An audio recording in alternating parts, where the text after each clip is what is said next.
Good evening. Now that you've all had the opportunity to buy some blueberry plants, we will have Eric Middleton. He's from University of California Agricultural and Natural Resources. He's here with us tonight to speak on growing blueberries in Southern California. Thank you. Those with limited gardening space will appreciate that blueberries grow very well in containers where the soil pH can most easily be managed to create the acidic conditions required for these plants to be healthy and productive. So UC researchers have been studying blueberries at a test plot, which is what they were talking about at Carlsbad, near the flower fields. Eric says that blueberries are a hardy and high-value crop that could be a great option for urban farmers to produce. The researchers investigated growing several varieties of blueberries under multiple growing conditions to determine how well the crop could be used by small-scale growers in Southern California. Eric is an Integrated Pest Management Advisor working with University of California Cooperative Extension. Although he's based in San Diego, he's responsible for IPM needs in Orange and LA counties as well. Eric works with growers and communities wherever pests are an issue. I've never seen a place where pests are not an issue, including in nursery and floriculture production, citrus and avocado groves, and the many small farms in San Diego County. Eric has been in the American Ninja Warrior competition since 2016. I don't know if anybody else watches that on TV, but he is dung beetle strong, and that is a strong little creature. So he has also studied whiteflies, spider mites, and the nefarious South American palm weevil, which puts the evil in weevil. And I know that we're going to be talking about blueberries, but I did have a question for you based on integrated pest management, which is whenever I have a question, I look up UC IPM, whatever my question is, and I get the reliable resources there. But my question is, this South American palm weevil, is it edible? Yes, South American palm weevil definitely is edible. I've eaten it. I have then also served it to some unwilling announcers on American Ninja Warrior as well. So yes, it is edible. It is quite delicious, and there is a benefit, therefore, to this otherwise quite damaging pest. Thank you very much for the introduction. So I stay on time and don't keep you guys here too long. 7:18. Good to know. All right. So as we said, we're going to be talking about growing blueberries and some other crops, including turmeric and ginger in urban areas. And again, my name is Eric Middleton. I'm the area IPM advisor. And before we get too much into it, I have a question for all of you. Ooh, is that going to advance? Uh-oh. Maybe not. That works. Let's see.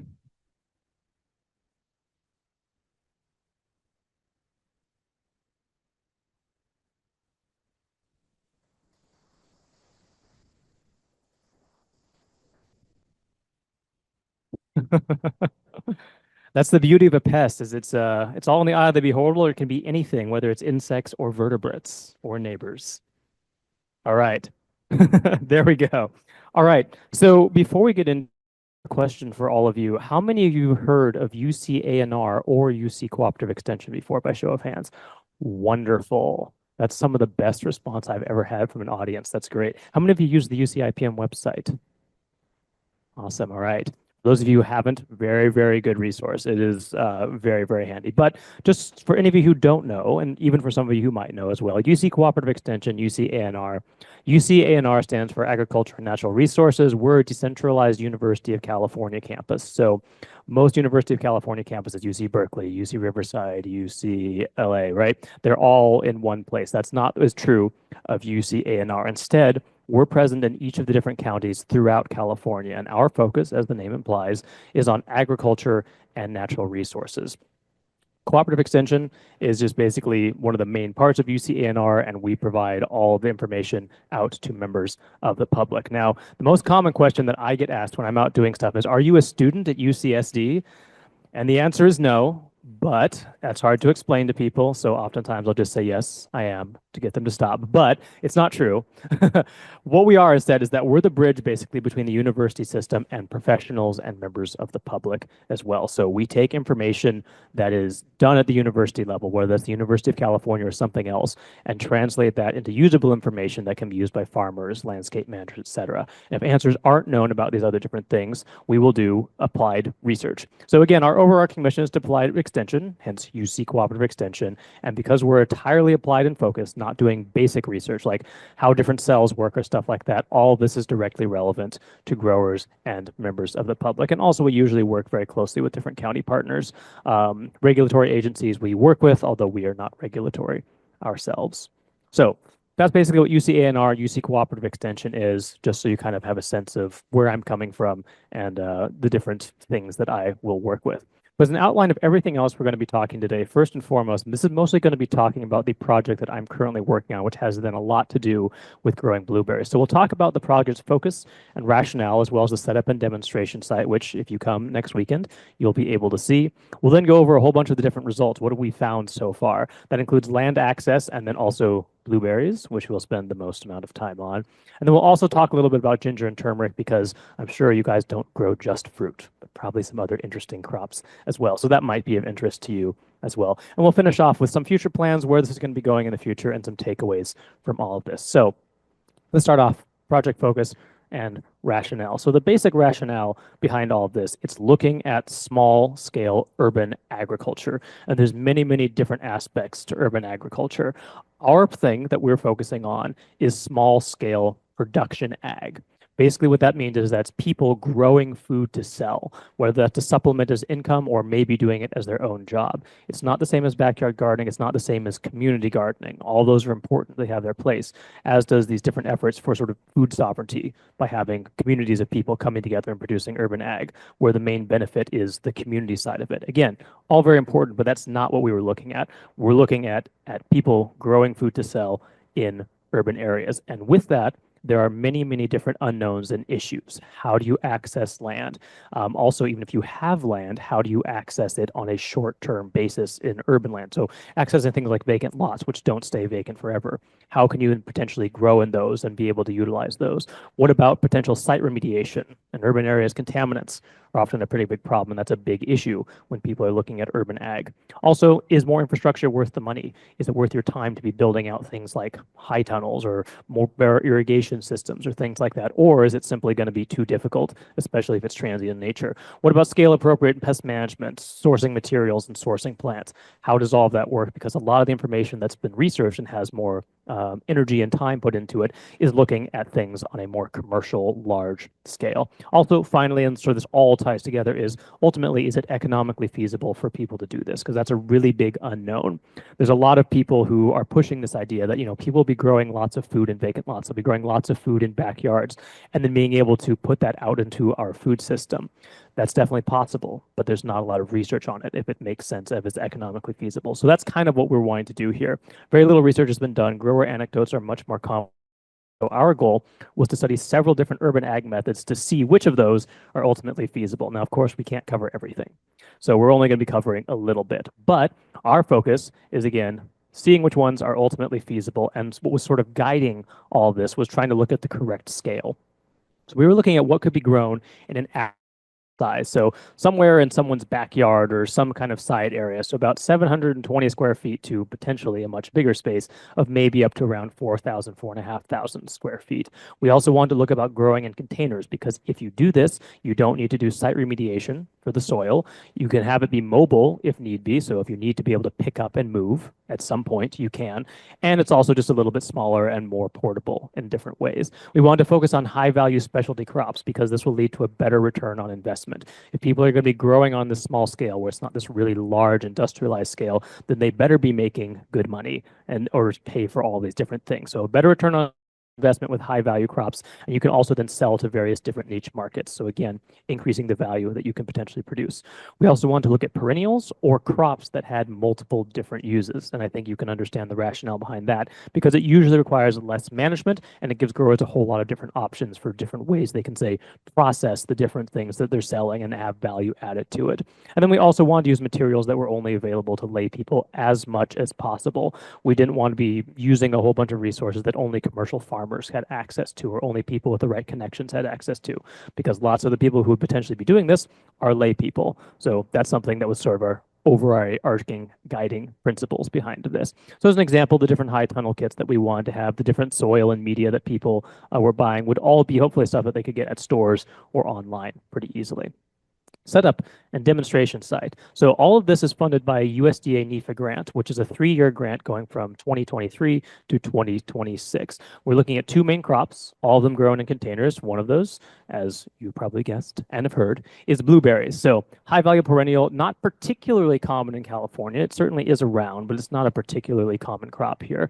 We're looking at 3 main varieties, and we'll talk a little bit about this later on, but we're looking at Snow Chaser, Misty, and Star. And the rationale behind this is that of these, Snow Chaser, as the name also implies, would be the earliest season. Misty would then be sort of a more mid-season variety. Star would hopefully be a little bit more of a late-season variety. We want to see, okay, is it better to just have one of these? Is one of them just a notably superior crop? Or is it better than to have them where they're going at multiple different points so it's staggered and you can be harvesting throughout the year?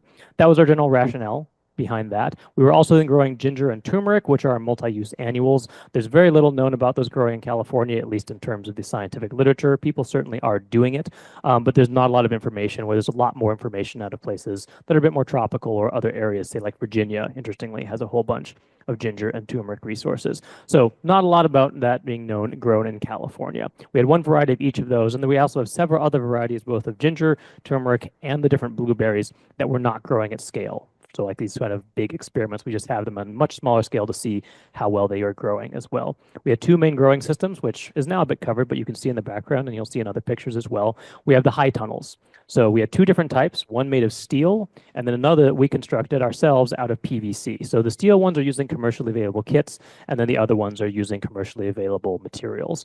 We were then also comparing that, the high tunnels, to just outdoor open field plots. So is it actually beneficial to take the time to buy and build that infrastructure, or is growing it outside basically exactly as good? We're testing different media types per crop as well as different fertilizers. And for each of the different treatments that we were testing, our guiding principles behind them were cost and time. That was what differentiate the two. So basically, the point of all this is that, is it worth it for these small scale urban growers to take more time or to spend more money? Or is it better for them to just sort of go out, buy bulk soil that's super cheap for like an azalea mix, throw their blueberries in that, and it's going to be just fine? Or do you have to make your own mixture that will then be more bespoke and work a bit better? Is it worth it to spend more money on the high tunnels? Is it worth it to do, et cetera, et cetera? So that's basically all the different things, why we're testing all these different things. It comes down to, is it actually worth it to take more time and spend more money?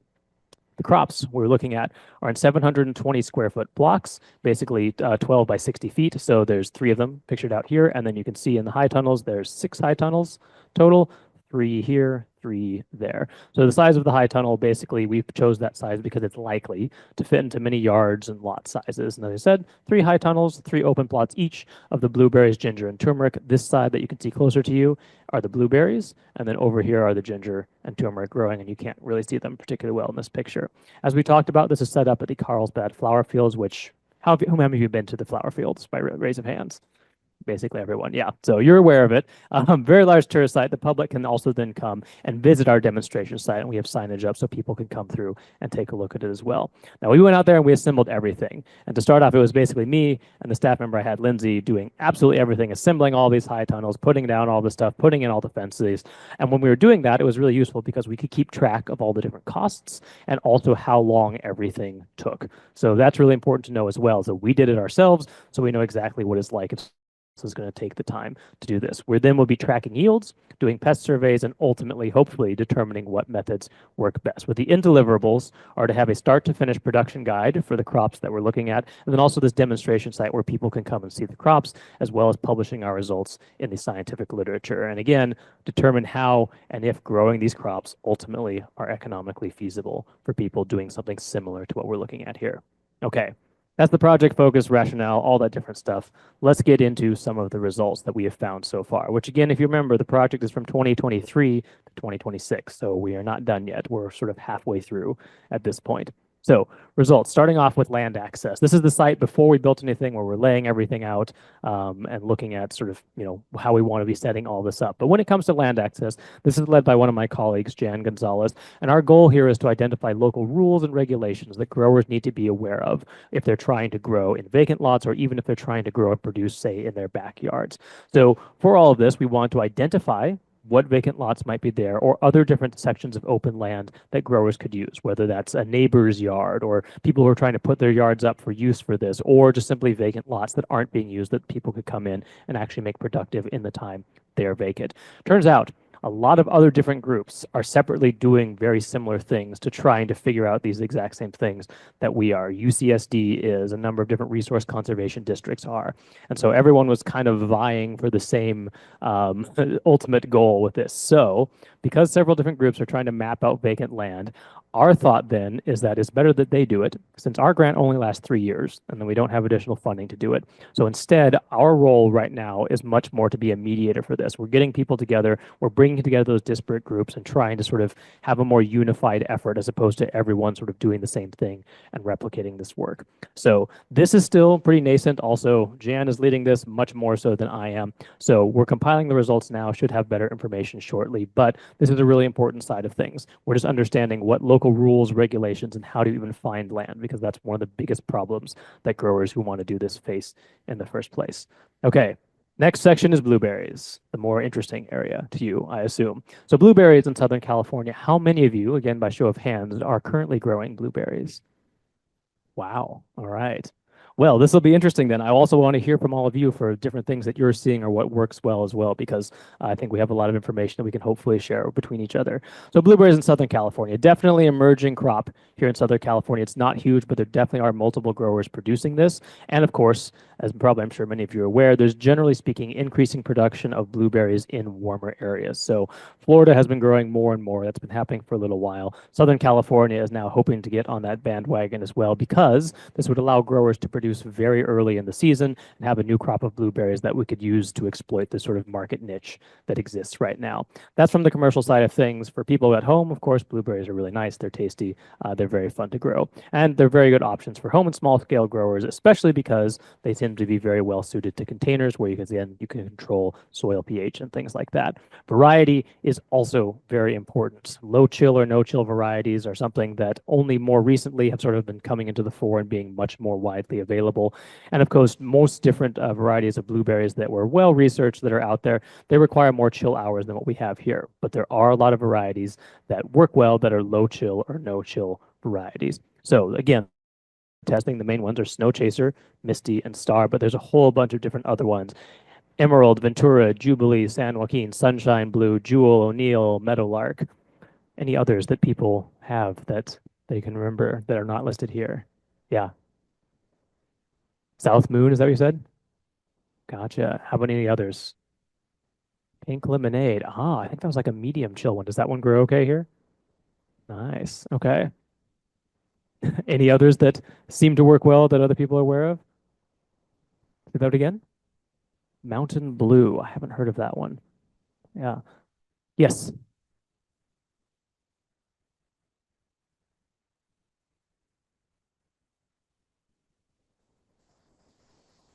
Ooh, hello, darling. What interesting names all of these have.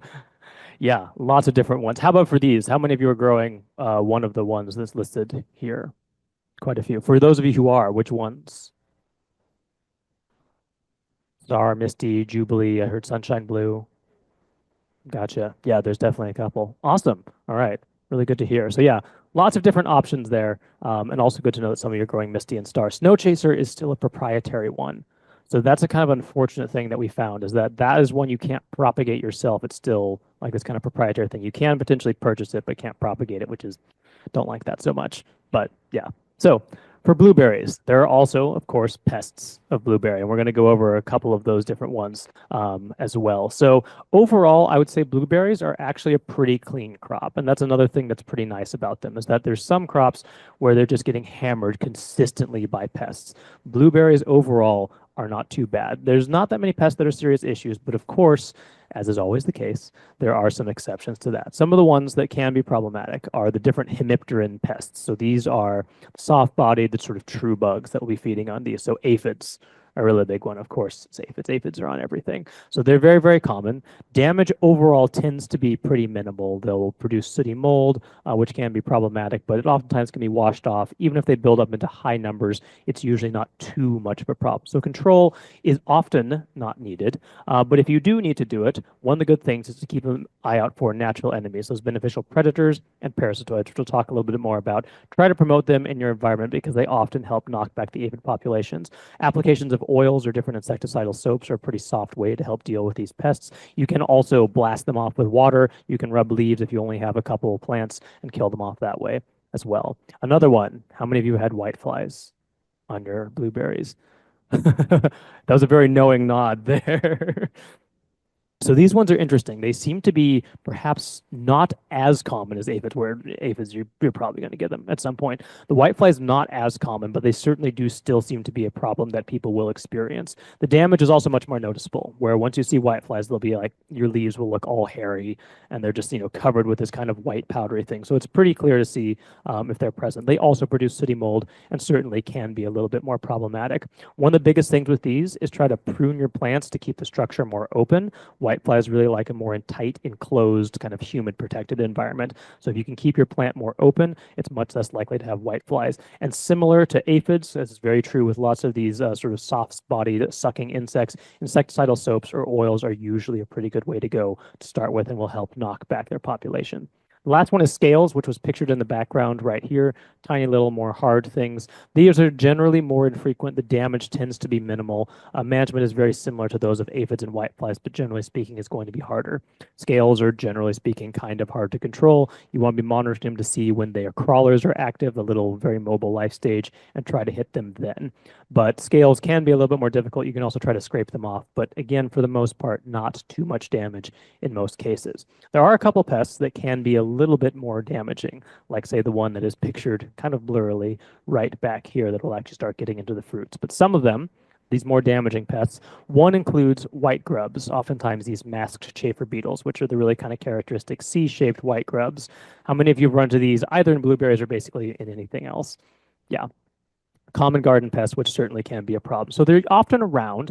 They're usually not a huge problem when it comes to blueberries, but they can be, especially say in some container plantings. If you get a whole bunch of them starting to live in there and chewing on the roots, then that definitely can be an issue. So these guys live in the soil. They feed on decaying matter, but they also will feed on plant roots. So they can cause significant root damage in high enough numbers. And oftentimes the sort of symptoms you'll see will look similar to a lack of water, where your plant will start wilting down a little bit. And you'll be like, I've been watering it. What's going on? It might be because you have these grubs right here. So monitor for signs of the grubs, the sort of the wilting plants is a big one. And if it's a potted plant, one thing that's very useful about this is that if it's not too heavy and it can be sort of lifted out, you can actually check the roots and see if the grubs are there. So that is one advantage to having things like a potted plant for something like this.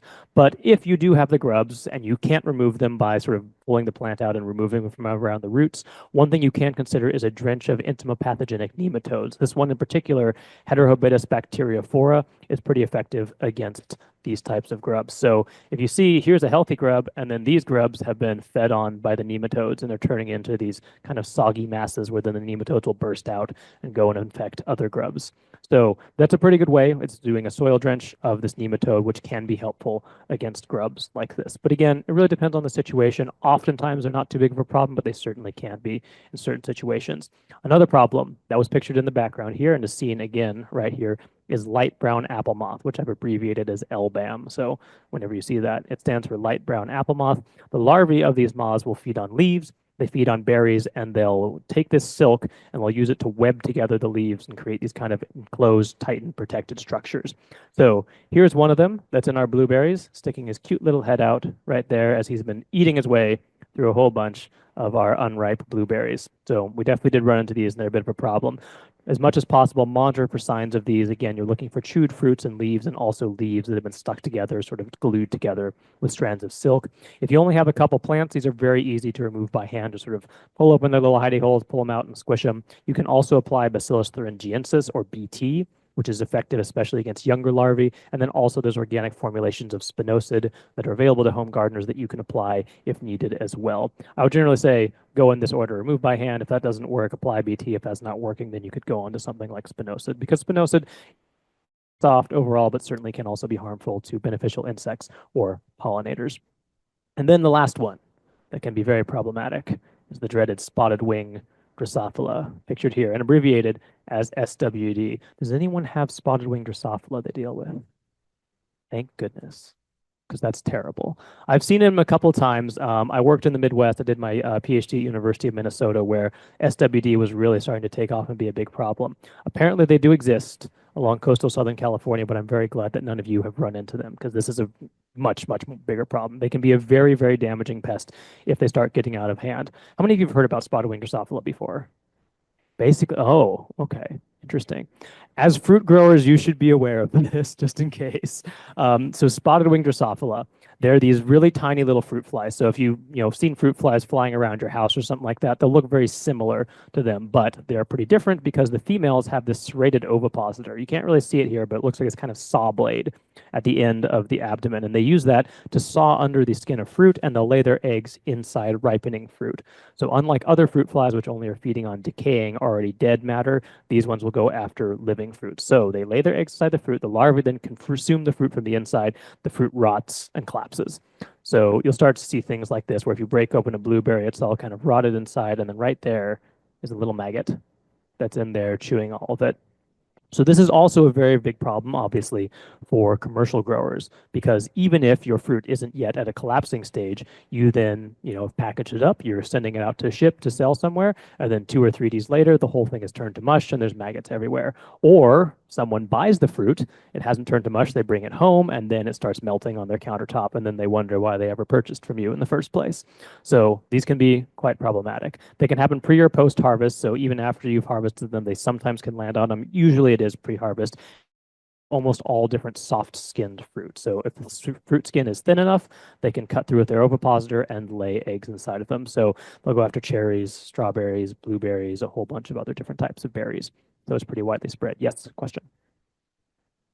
There's not a quarantine area on it. It's basically considered just kind of present in a lot of Southern California. So I'm kind of surprised no one's run into it. Again, that's good. I've seen it show up in cherry groves, small scale cherry groves in Southern California, in San Diego County as well. So it is around here. Yes.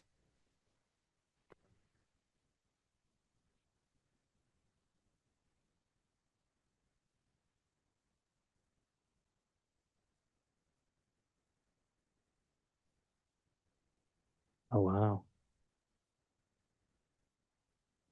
Hmm. But you haven't seen them for a while then?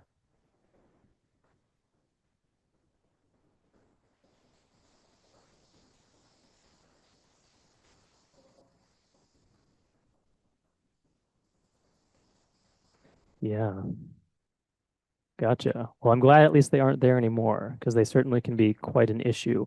It's also very odd because, well, we'll get to this in a second, but we haven't found any of them on our fruit. However, very close by, some other commercial fruit growers have them, and it's a pretty serious perennial problem that they have. So as to why exactly that is, I'm not sure. Yes.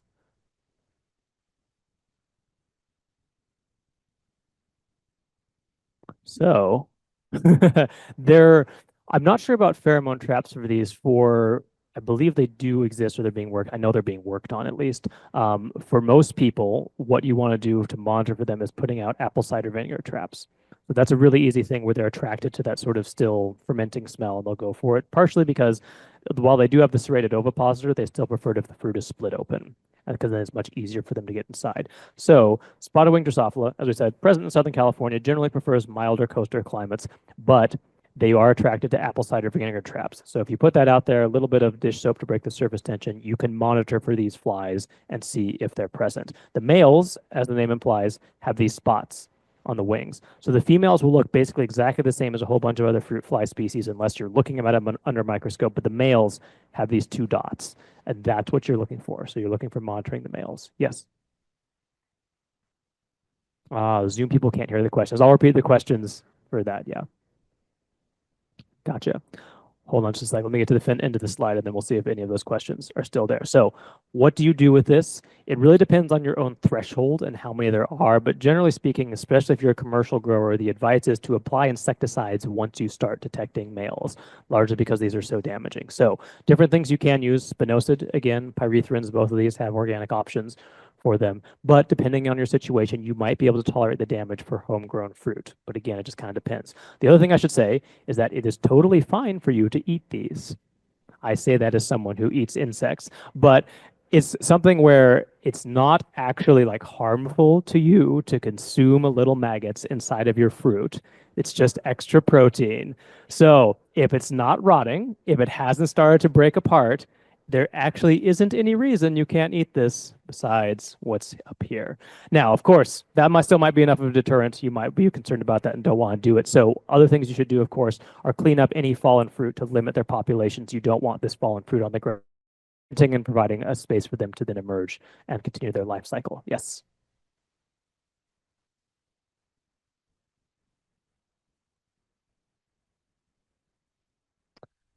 Yeah, so the question is it worthwhile to net to try to exclude these? It's difficult because they're pretty small. So if you would need a pretty fine mesh netting, I would say that as of right now, if they're not present in your area, just be aware of it and keep monitoring for them. There's no need to net things just yet.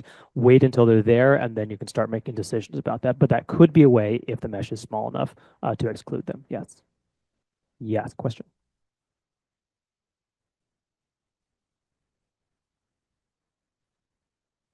Yes. Yeah, so yeah, characteristic signs of damage is something you can look for. So wish I had a picture of this, but there's kind of like little dimples in the side. So it's kind of like what you'd see with black fig fly. Who are people aware of what the damage from black fig fly looks like? Is like a little hole sort of in the side of things. It's kind of like that, but it's on a smaller scale. So that's where the ovipositor, there's a scar from where the ovipositor has dug in and that has laid eggs inside of it. So you can look for that. It's a little bit tricky. One thing I would also suggest is if you think you might have them, take a subset of your fruits once they're ripe and just keep them in a container and then see if they start to dissolve or start to rot and if flies start to emerge or you start to see pupae being there. That's also a pretty good way to see if they're present. Yes. Mhm. Yeah, so for the apple cider vinegar traps, you can dilute them with water just because you don't need pure apple cider vinegar. So perhaps like a half ratio or something, but generally speaking, more apple cider vinegar is pretty cheap.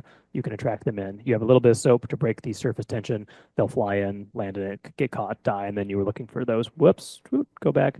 You're looking for those little dots on the male's wings. Yes. Do these attack loquats? I don't know. I would assume they probably could, just sort of off of the soft-skinned nature of it, but I don't know that. Yes. So what other fruits? It's all, I mean, broadly speaking, it's all those soft-skinned fruits. So strawberries are a really big one. Different raspberries or blackberries they can be found on. That's a really big thing in sections of the Pacific Northwest where there's like sort of hedges of blackberries. There'll just be masses of those living. Different sort of gooseberry-ish things they'll be on as well. Cherries is another big one. They'll definitely go after those. All right. Let's keep going. So we'll talk a bit more about pests in a little bit, but for the blueberries in our project, these are a whole bunch of them that we ordered and then ended up putting out inside all the plants. Now, there was an issue that I'm still not very happy about with all of these, but we couldn't find a whole bunch of plants that were really readily accessible to the public in the quantities we needed. So we ended up buying wholesale from Fall Creek Nursery in Oregon. That's unfortunate because the prices are way, way lower than you would probably find in most other different places. So 1 liter plants were about $367, 2 liter plants, $433. We needed a whole total of 180 plants plus a bunch of extra ones for our experiments. So we did buy them that way, and that's cheaper than most other places. So that is problematic for relevance to small scale growers. However, we're going to be calculating the costs for publicly available plants too, to then see if you were trying to do this on your own, how much would it cost for all of these different things? It's going to be significantly more expensive in most situations, I think. So that is problematic, but for us, for what the size, that was what we had to do in this particular case. We planted the blueberries in their containers in March 2024, so just over a year ago. We were then harvesting them weekly when the plants were producing, and we also did pest surveys, basically weekly spring and summer, and then started dropping off to more like every 2 weeks in the fall and winter when there weren't nearly so many pests on the plants. So what did we find in terms of blueberry yields? We have pretty good results from last spring and summer. The plants were growing well overall, and we did find, very interestingly, clear differences in yield by variety and also between the high tunnels and the outdoors in some different ways. We'll talk about that in a sec. So first off, blueberry yield by variety. So for the different varieties, this is going to be consistent throughout. Red is Misty, green is Snow Chaser, blue is Star. The y-axis basically always for the blueberry yield is going to be weight of blueberries in grams that we're gathering, and then you have the date along the x-axis. So this is all from 2024, and we find that Snow Chaser, as the name implies, was producing well early. Misty had a little bump, and then Star was doing nothing and then suddenly shot up and then shot back down.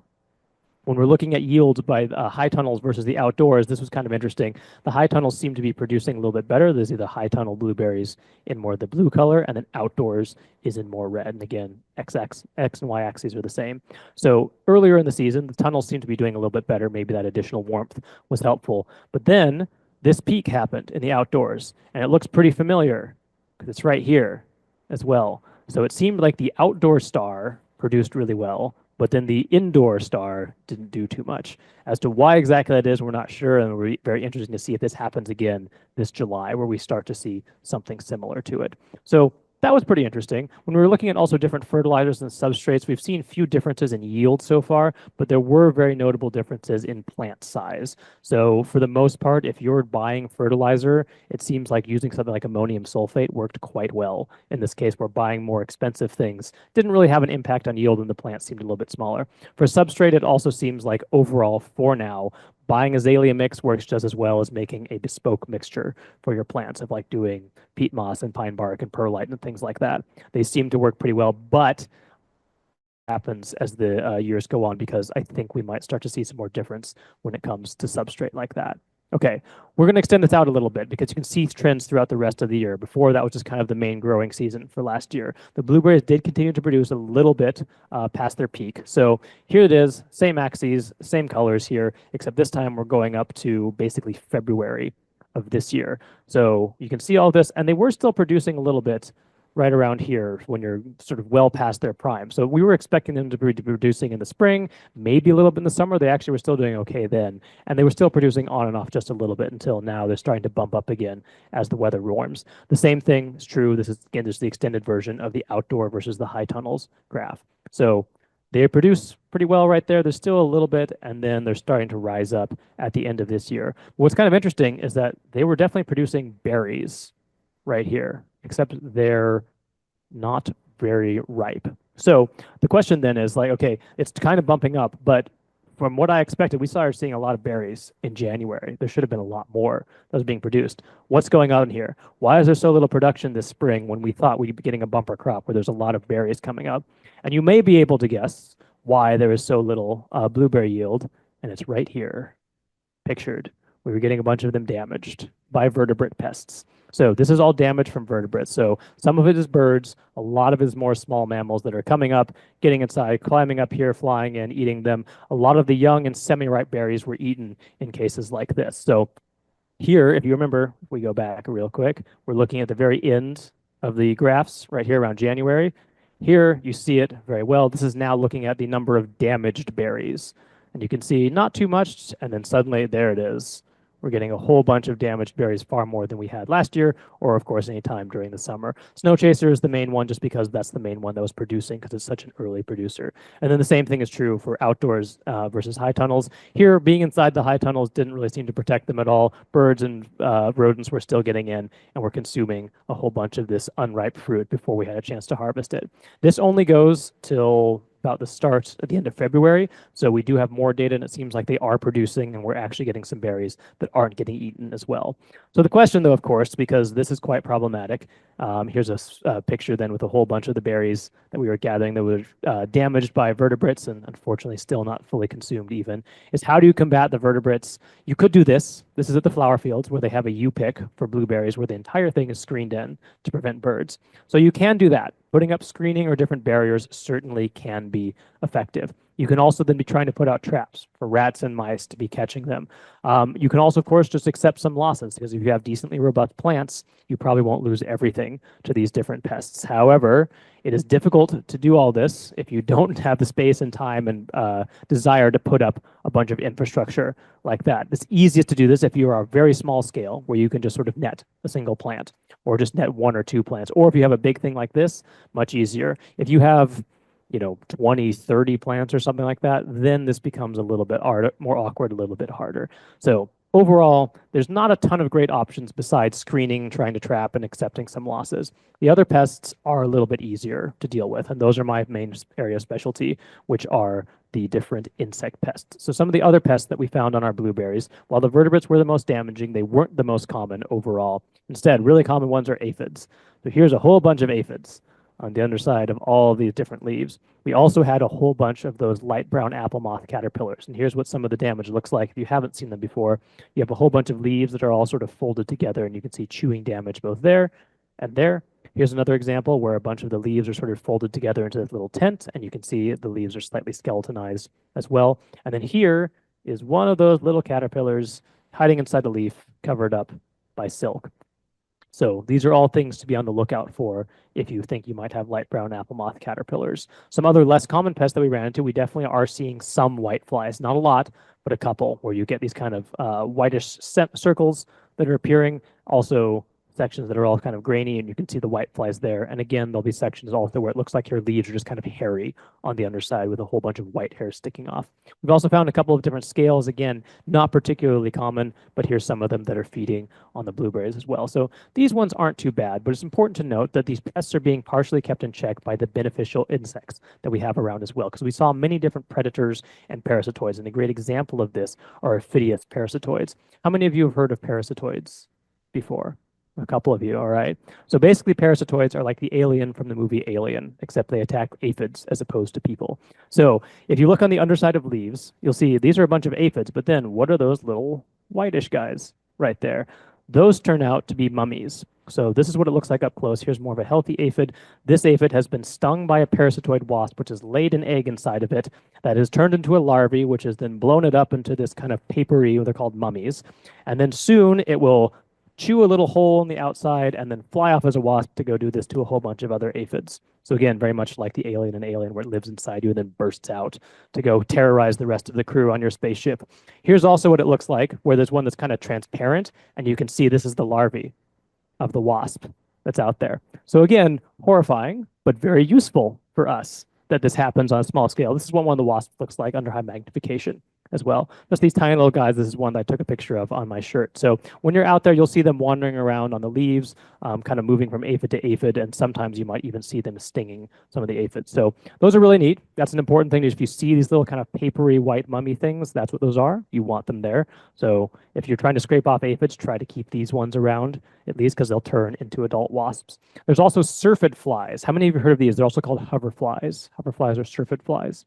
Gotcha. They're also beneficial, and they're pretty hard to see. So here, you might think, oh no, it's a tiny little green caterpillar. It's not. It is a beneficial syrphid fly larvae, and we'll show you what they look like in a bit more detail in a sec. And the same thing is true here. This tiny little sort of cigar-like thing is a syrphid fly pupa, and this is what they look like under more magnification, kind of a weird piece of snot that's moving around.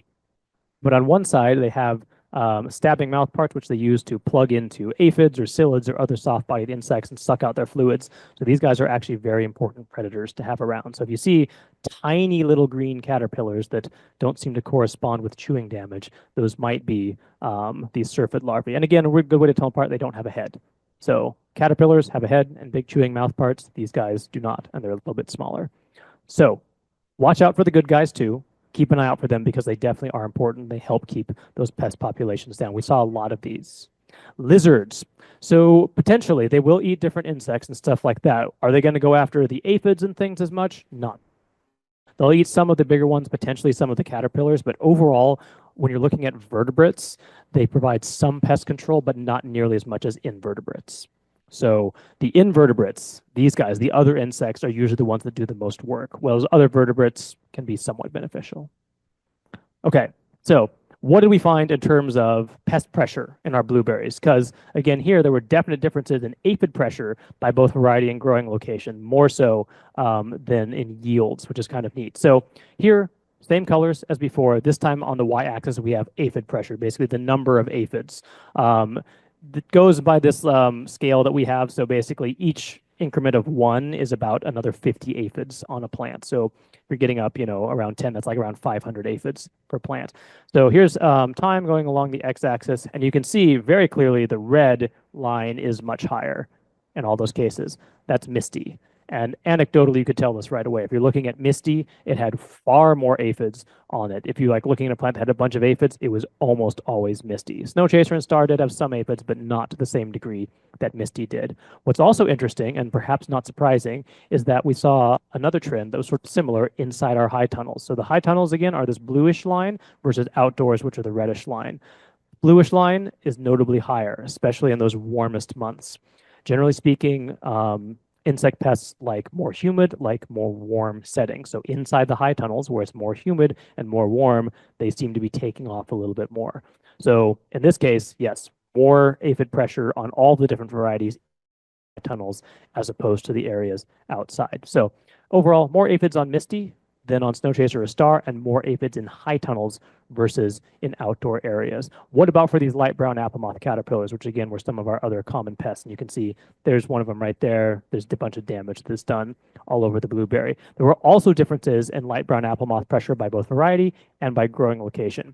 Same things here. Now we have caterpillar abundance on the y-axis, except here, green is notably higher. There's a lot more caterpillars on snow chaser as opposed to misty or on star.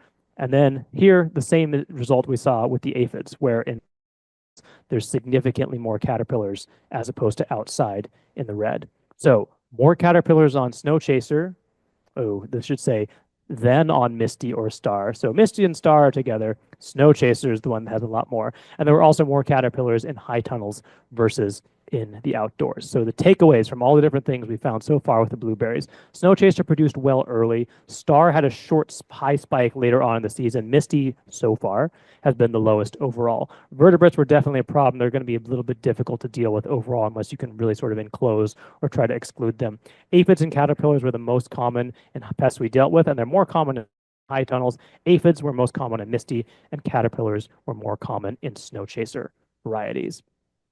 Any other blueberry questions that are on the top of your head right now? There'll always be time later, but yeah, question in the back.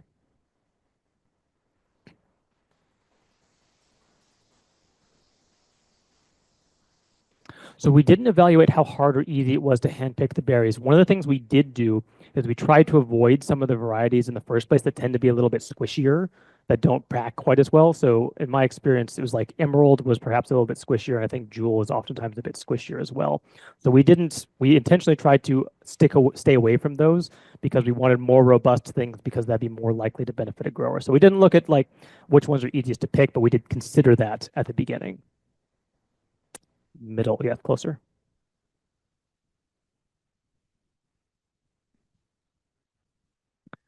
Yes. So in terms of cumulative yield, it's basically the same thing, where Snow Chaser was the highest, Star was lower because it did have that really high peak, but only for a little while, and then Misty was pretty low overall. But again, this is important to remember, this is only off 1 year of data, and this is basically the same year that they were planted. So this year is going to be much more interesting to get sort of better results because we're getting far more fruit now than we had before. Yes. Chill hours. I don't remember off the top of my head. It's in Carlsbad, so it's not very many overall, but I don't remember off the top of my head, unfortunately. Yes. So yes, for pest management, what were we doing in regards to pest management? We weren't treating at all, other than because we're doing pest surveys. If we see a bunch of aphids or something, we'll pull them off. If we saw a bunch of the light brown apple moths, we'd kill them. And that was it. So that ended up working pretty well where we didn't seem to have like notable yield loss again from this first year for that. So we were taking them off by hand, but we weren't treating with insecticides or anything else like that. Yeah. Yes. And then we'll go up here. Okay. Yeah.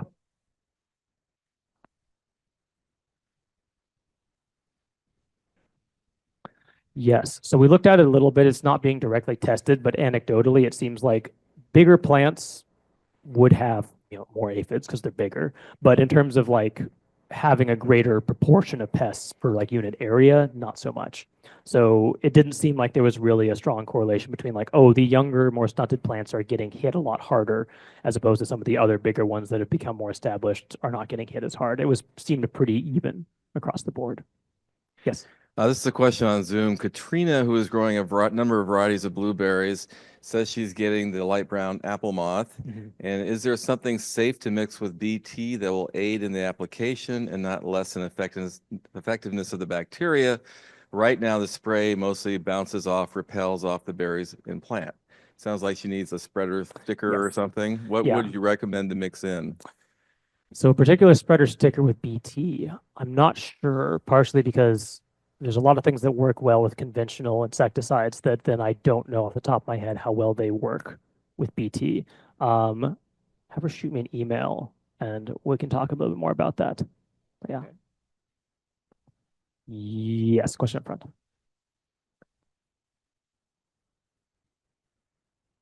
Every blueberry is in a pot. So in the high tunnels, they're planted in pots. In the outdoors, they're also planted in pots. Yep. In the back.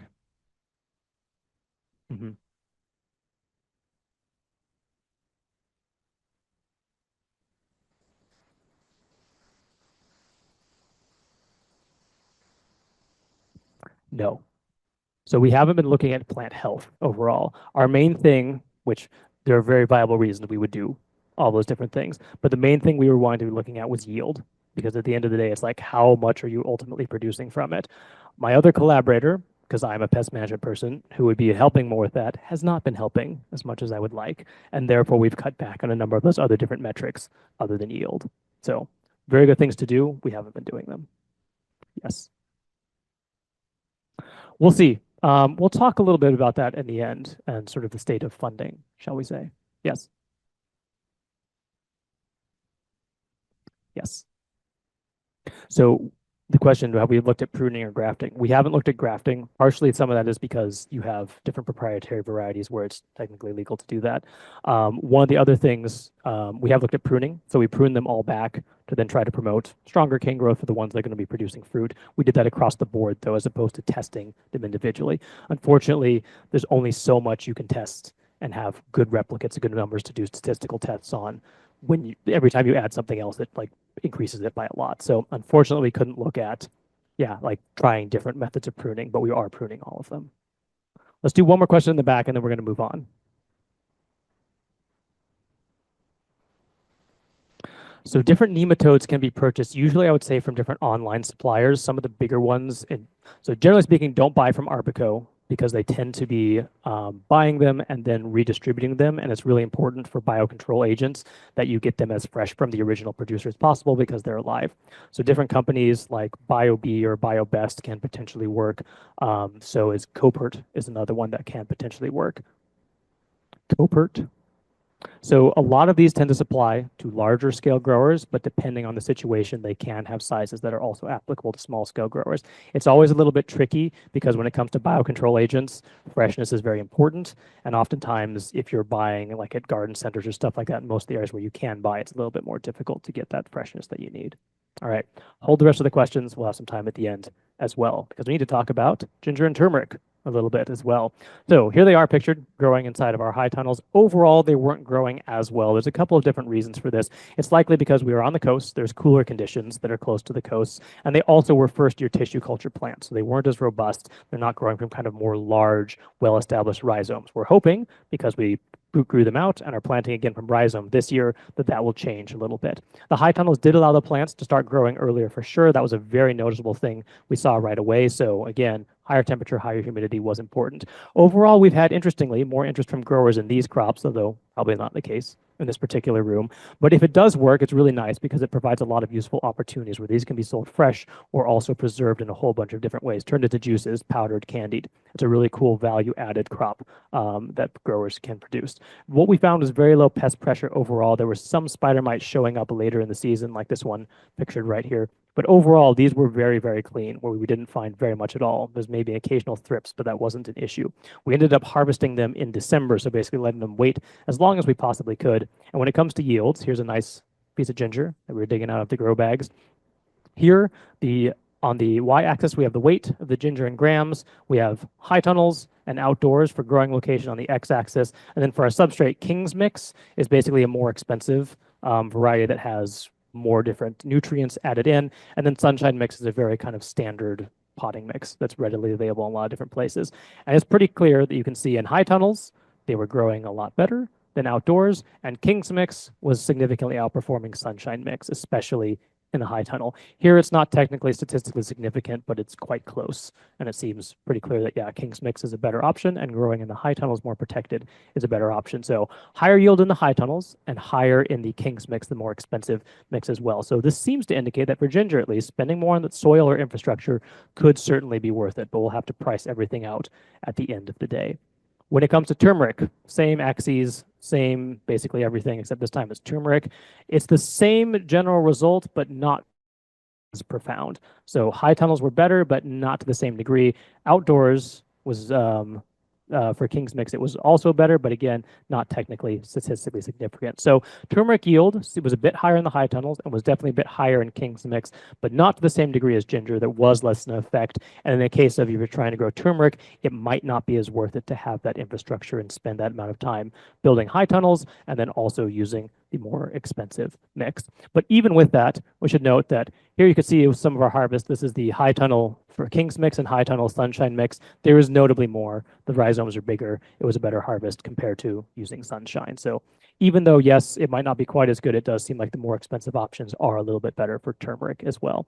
So the takeaways for this, high tunnels and King's Mix seem to be better for ginger, not quite as much for turmeric, but the same still held. Production, though, was pretty low overall. Again, we were growing these from tissue culture this first year. This next year should be much more interesting. More temperature and humidity stability is important, and so spending more will likely help yields in this case. All right. So what are our different future plans for all of this, what we'd like to accomplish in the future? Here's a bunch of the turmeric and ginger growing outside at the flower fields. We're going to continue gathering data for this year and the next, which hopefully will give us better information. We're also planning on testing some small-scale hydroponics. I want to hire some undergrad students to work on this. The Kratky method is a very easy method and cheap way to grow greens, which basically is hydroponic with zero circulation. So we're going to be looking into that and see how well that works. And that can be integrated into the blueberry system or done separately, because the blueberries are spaced out pretty wide right now in expectation that they will grow much larger. But right now, that's not being used. And if you were growing on a small scale, you want to be utilizing as much space as possible. So I think the Kratky method could be an interesting way to add in more of it. We'd also like to work with groups like the Master Food Preservers to look at different ways to prepare the harvest and preserve them. Especially this is true of the turmeric and ginger, candied, dried, powdered. There's a whole bunch of different things that I think would be very interesting to look into more.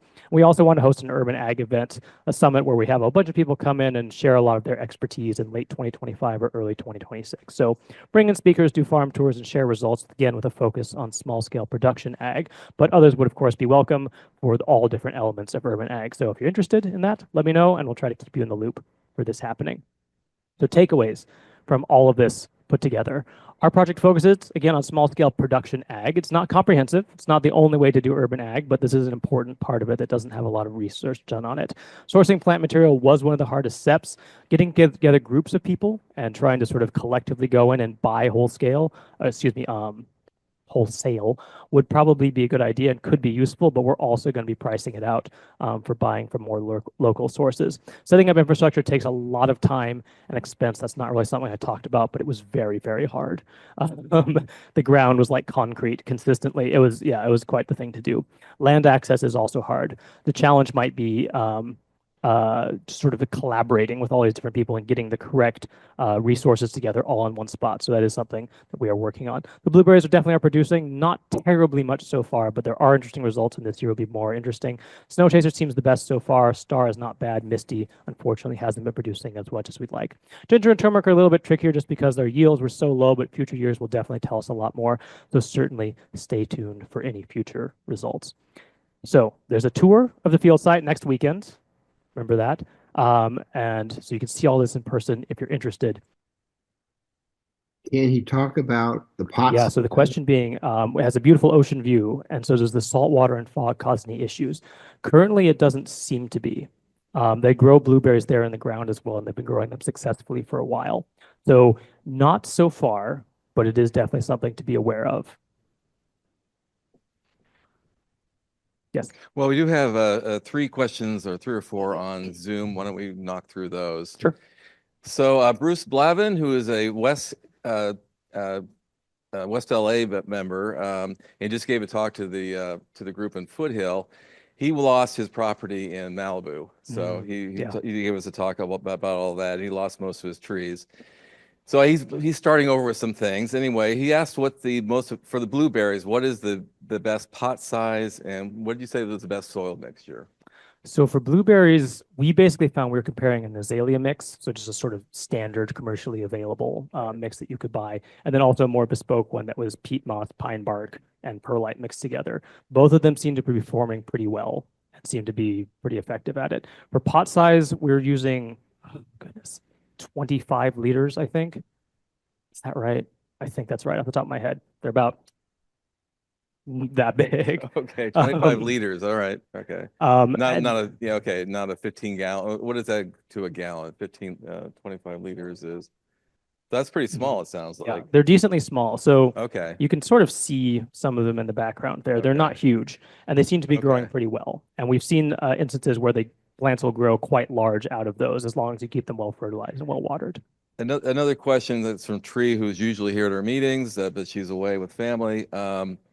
Does peat moss by itself, is that a good mix to use? Do you need to add perlite to it or anything else? Is peat moss okay? I would say it depends. It might be okay, but I would certainly add other things overall. If you were making this to start with, I wouldn't just do peat moss. Just for like long-term stability and all that? For long-term stability, I'd use other things. I'd mix in perlite, have the pine bark as well. And what's the best way to propagate blueberries from cuttings, I assume, or? So the question being, what's the best way to propagate blueberries? That's not something we've done very much of because we bought all of them, and some of them. I pick up my phone. So it's kind of a separate question that I don't have the best information. A few of on, us have tried. We haven't had a lot of success, and the people I know who've tried to propagate them from cuttings are not as easy as some other things. But if anybody has propagated them, I'd like to hear what your method is. Oh, so well, that's 45 liters is 12 gallons, but you said yours are 25 liters? Yes, I believe so. Yeah, so smaller than that. Okay, we'll come up with a new number. Yeah. Katrina, who asked the first question, also is asking about blueberry scorch virus. Is that a concern when purchasing from a big box garden center? I don't know for how much of a problem that would be for, buying them from a garden center. Most of the pests, so we also did some pathology, like surveying, and we basically found nothing of interest so far.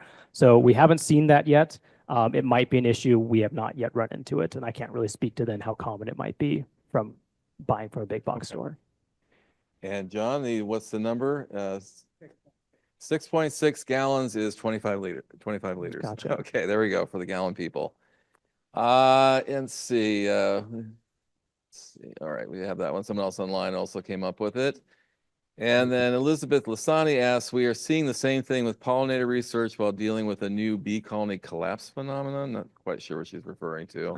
So I guess it's not really new, but yeah, colony collapse disorder is definitely a thing that can affect a lot of different bee colonies. In particular, this year, it seems like there's been some pretty catastrophic losses of beehives across the United States. So a separate issue, definitely a problem, but a difficult one. Your blueberries need them. So the blueberries do need pollination. Okay. Yes, but yeah. We do not have hives at the location. So they seem to be going just fine. We do see things like hummingbirds. We see bumblebees coming around. We do see pollinators going to them, and some honeybees as well. But no, there's no hives built at the location for that. All right, question there.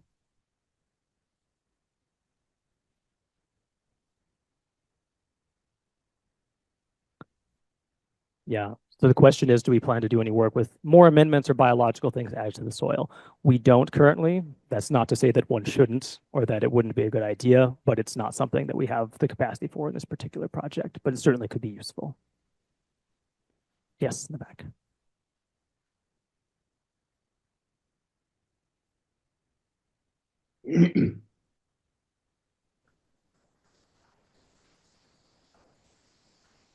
Mhm.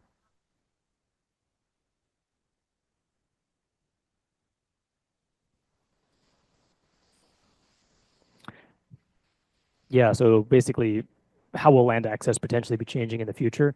It's hard to say. I would say that there are still a lot of vacant lots, even with the housing shortage that we have. There are still a lot of different vacant lots, and there's lots of spaces that people have backyards or areas where they would like people to grow. A lot of it's really just going to be sort of figuring out the logistics of how you make that work, and then what are the different kind of rules and yeah, regulations that govern it. So I wouldn't say there's necessarily just this a total dearth of land. There's actually a fair amount of land out there, but connecting the right people to each other is the biggest issue, I think. Yes.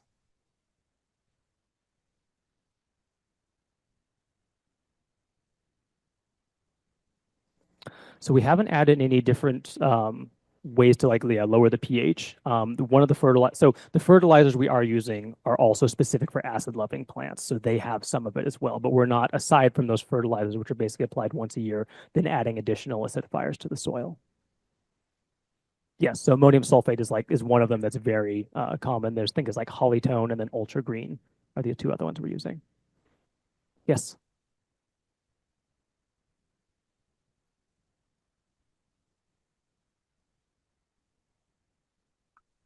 Yeah. So yeah, why the tissue culture and for the turmeric and ginger as opposed to buying rhizomes? It was a matter of getting them at the right time of year in the correct amounts that we needed for this. So so it was a supply problem, yeah, because you can do stuff like, going out to different stores and finding some where they could potentially be sprouting and planting those. But just in terms of having enough of them at a large enough scale, we needed to buy them as tissue culture. They would have more difficulty. So what we're then going to be looking at as well is like buying these from stores and then seeing if you can propagate them from those as well. But for the sort of purpose of growing them at scale, we're not doing that. But yeah. Yes.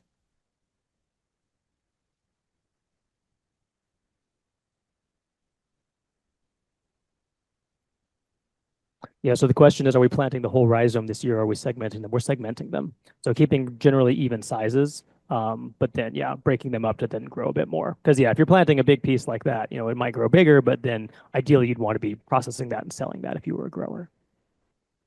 So the size, my staff member has the exact number on this, but they're basically about like that big, yeah.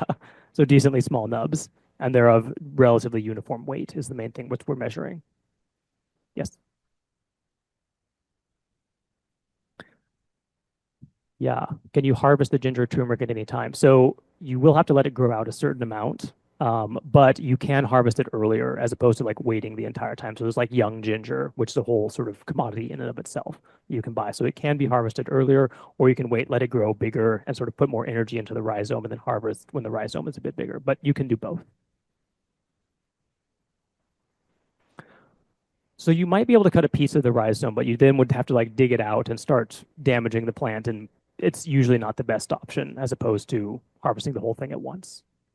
Yes.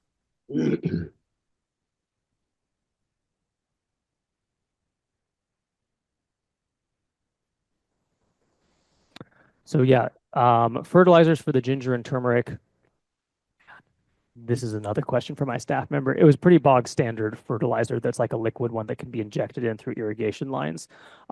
We didn't end up doing it very much because they didn't grow a particularly large amount. So the nutrients that were present inside the media was enough for them this year.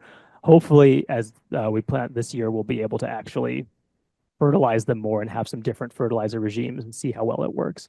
As for blueberries, at least for the fertilizer we're using, they're not needing that much of it to grow and produce. So for us, not too bad, but it depends on the size of your blueberry and how much it's going to be producing as well. Other questions? Yes. Does cross-pollination help with the productivity of the different varieties? I don't know. That is one of the questions for Ramiro, who has been not doing as much on this project. He's not here. I could throw him under the bus. Yes.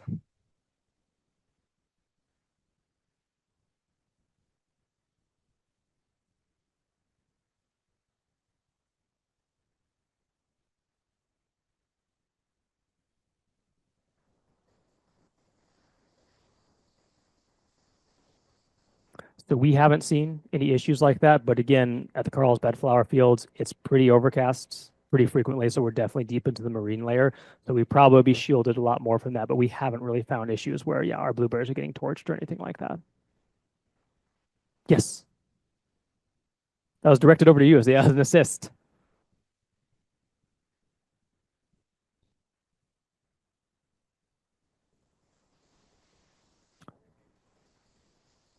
Yes.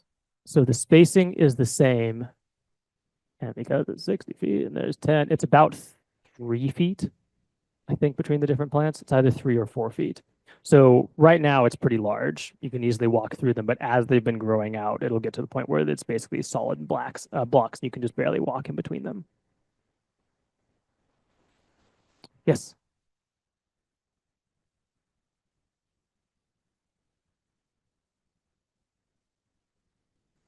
Yeah.